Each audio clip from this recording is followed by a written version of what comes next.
네, 안녕하세요. 오늘 이야기해볼 내용은 워킹홀리데이를 가기로 결정했다면 제일 먼저 하게 되는 고민, 나한테 맞는 워킹홀리데이 국가 정하기에 대해서 간단하게 얘기해 보도록 할게요.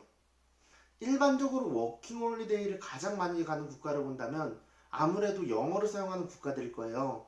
영어를 사용하는 워킹홀리데이 국가들을 간단하게 살펴보면 호주, 뉴질랜드, 영국, 아일랜드, 캐나다 등 5개 나라가 있어요. 이 5개 나라의 워홀 지원 시기, 지원 방법, 그리고 모집 인원 등은 모두 다르고 이 내용들은 예전에 영상으로 한번 다뤘으니까 안 보신 분들은 한번 영상을 보시고 오시면은 오늘 영상이 이해가 하기 쉬우실 거예요. 그럼 본격적으로 나한테 맞는 워킹홀리데이 국가 정하는 방법을 알아보도록 할게요. 워킹홀리데이 국가를 정할 때 고려해야 될 사항은 뭐가 있을까요? 저는 고려해야 할 사항을 총 4가지로 구분해봤어요. 첫 번째, 예상 출국 시기. 두 번째, 비자 조건. 세 번째, 초기 자금. 네 번째, 일자리 구하기. 먼저 출국 시기부터 살펴볼게요. 사실 워킹홀리데이 국가를 선택을 할 때 제일 중요한 사항이 바로 출국 시기라고 볼 수 있어요. 호주는 유일하게 인원 제한이 없이 출국이 가능한 나라로 비자를 신청을 하면 바로 다음 달 출국까지 계획할 수 있는 유일한 국가예요. 하지만 나머지 국가들은 모집 인원이 3,000명, 4,000명, 그리고 600명 등 정해져 있기 때문에 먼저 비자를 받아야지만 출국을 계획을 할 수 있어요. 그럼 좀 더 쉬운 이해를 위해서 표를 보면서 설명을 드리도록 할게요. 이렇게 표를 보면 호주만 유일하게 365일 지원이 가능하고 다른 국가들은 모집 기간이 따로 있는 걸 볼 수 있어요.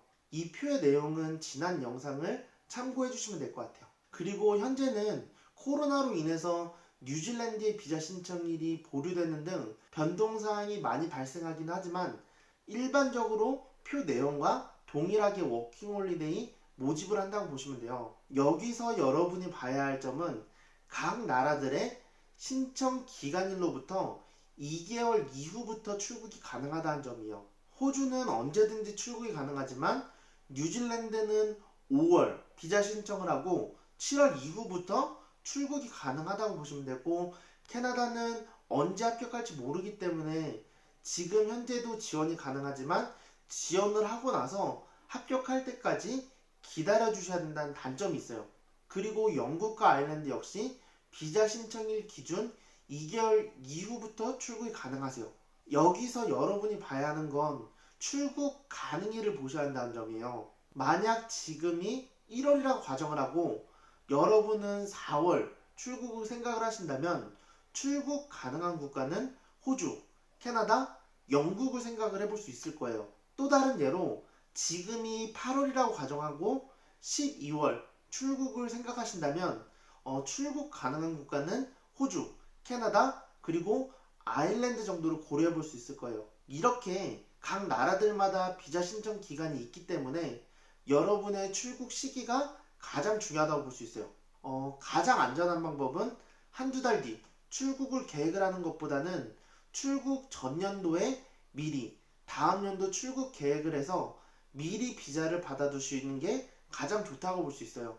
두 번째, 비자 요구 조건이에요. 모든 국가들은 비자 신청 시 범죄 관련 부분을 작성하도록 요구하고 있어요. 호주, 뉴질랜드는 따로 범죄 서류를 제출하진 않지만 캐나다, 영국, 아일랜드는 범죄 서류 원본을 제출을 요구하기 때문에 이 점은 참고해 주시는 게 좋을 것 같아요.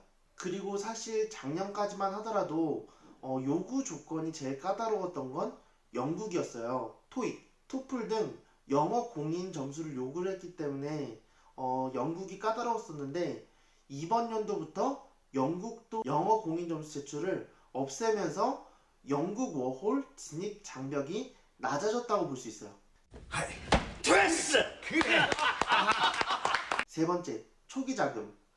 초기 자본에 대한 이야기도 이전에 영상으로 이야기를 했었는데 영국을 제외한 나머지 국가들은 최소 450에서 한 500만원 정도 예산을 잡아주시는 게 좋아요. 물론 돈은 많으면 많을수록 좋겠지만 현지에서 아르바이트를 구하기 시작한다면 그 이후부터는 아르바이트로 생활비 충당이 가능하기 때문에 그 전까지 생활할 비용이 필요한 거예요. 그래서 일을 구하기 전까지 버틸 수 있는 금액 최소 500만 원 정도 준비해 주시는 게 좋고, 영국 같은 경우는 사실 예산을 좀 더 잡아 주셔야 돼요.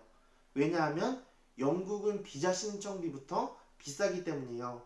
다른 나라들은 20만 원, 30만 원 정도 비자 신청 비용이 들어간다고 보면 영국 같은 경우는 비자 신청 비용과 필수 서류인 보험까지 다 합친다면 130만 원이 훌쩍 넘어간다고 보시면 돼요. 초기 자금이 여유롭지 않다면 조기 귀국하는 사태가 발생할 수 있을 만큼 초기 자금은 워킹홀리데이를 고려할 때 고려해야 할 중요한 요소라고 보시면 돼요. 그리고 마지막으로 일자리 구하기에 대한 난이도예요.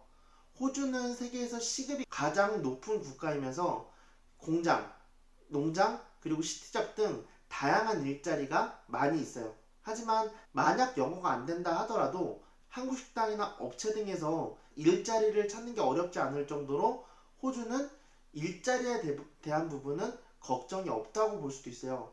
그렇기 때문에 자본이 넉넉하지 않거나 돈을 벌고 싶은 분들이 많이 선택하는 국가가 호주라고 보시면 돼요. 그에 반해서 영국과 아일랜드는 다른 나라에 비해서 일자리 구하는 게 쉽지가 않기 때문에 만약 영어가 준비되지 않았다면 일을 구하는 게 힘들 수도 있다는 점은 참고로 해주시면 될 것 같아요.